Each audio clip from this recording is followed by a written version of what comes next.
Actually, Friday pa lang talaga dapat andito na ako eh. Kaso naipit sa trabaho. Scott's honor yun, promise. Naipit.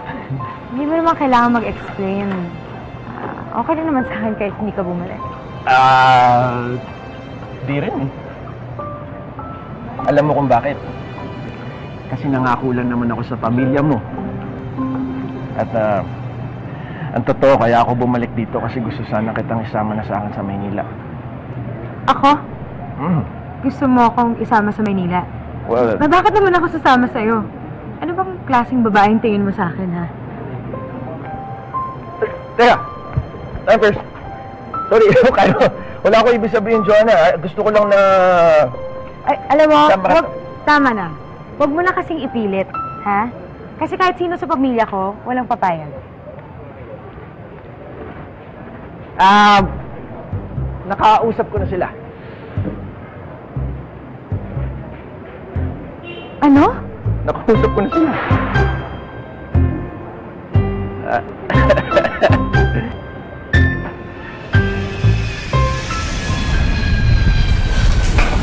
Nay, ako pa talagang huling makakaalam. Hindi naman lang ako sinabihan. Biglaan kasi. Nung unang mag-offer si TJ, ayaw naman pumayag ng tatay mo. Hindi ko naman sukat akalain tututuhanin. Kailan niyo ba ito napag-usapan? Nung nasa ospital ka. Saan ka? Huwag na.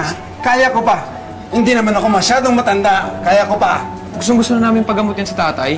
Siya lang ang may ayaw kasi magastos daw. Ay, Sir, hindi ho magastos. Sir, promise. Okay, hindi niyo kasi nitatanong sa akin. Yung stepmom ko ho, may organisasyon ho talaga para sa katulad ninyo. At ito pa, may mga napagamot na yung mga espesyalista nila, sir. Gumaling ho, naka-recover. Oh, yun naman pala, tay. Kumain na kayo. Nakakahiya naman. Ngayon lang tayo magkakilala, tapos si Joanne na lang pagtuunan mo ng pansin, ha? Alam ko kasi importante kayo kay Joanna eh. Kaya, sir, importante na rin ko kayo sa akin. Ibig sabihin, hindi to pasyal? Ano po ba to check-up? Well, Ano akala mo? Date? Yan na nga bang sinasabi ko. Ay nako, hindi natin namamalayan eh. Naibenta na pala natin itong anak natin eh. Lahat pala nito may kapalit. sabi naman kasi ni Jepoy, wala namang masama sa magpatingin. Sa totoo lang, hirap na rin ako sa tuhod ko. Pero, itong si Manila Boy, ibang-iba ito sa mga naging boyfriend mo, anak. Yan, pag kinakausap ka, sa mata talaga nakatingin. Tapos, pag nagsasalita, pakiramdam ko talagang sa puso ng kagaling ng mga sinasabi. Yan, mayaman, pero pag nakitungo, parang kapantay lang. Ayun na. Hulog na ang loob ng tatay mo. Ano maliligawan yun? Pwede. Pasagutin ka na eh. Tay? Tinitingnan ko lang ang remedios.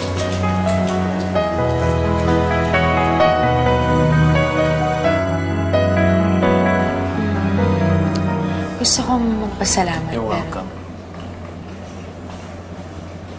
Na-appreciate ko naman yung ginagawa. I'm glad. Really glad. Pero, pinipili mo ba yung pamilya ko?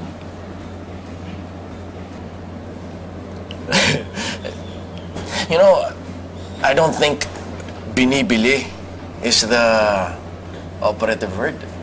You wanna know what it is? Nililigawan. Nililigawan kong pamilya mo dahil ikaw, ayaw mo magpaligaw sa akin eh.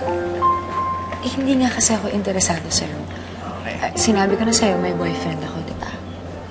You are a liar. Liar. Ano? You heard me? Alam mo, buti pa yung mga mata mo eh. Hindi nagsisinungaling. Joanna, look. Kung ano man yung galit mo kay Arthur, kay Nathan, kay Randy, please, huwag mo ibuntong sa akin. All I'm asking for is a fresh start. So please, give me that chance. And I know I can make you happy, Joanna. You know what? Scratch that. No, I will make you happy.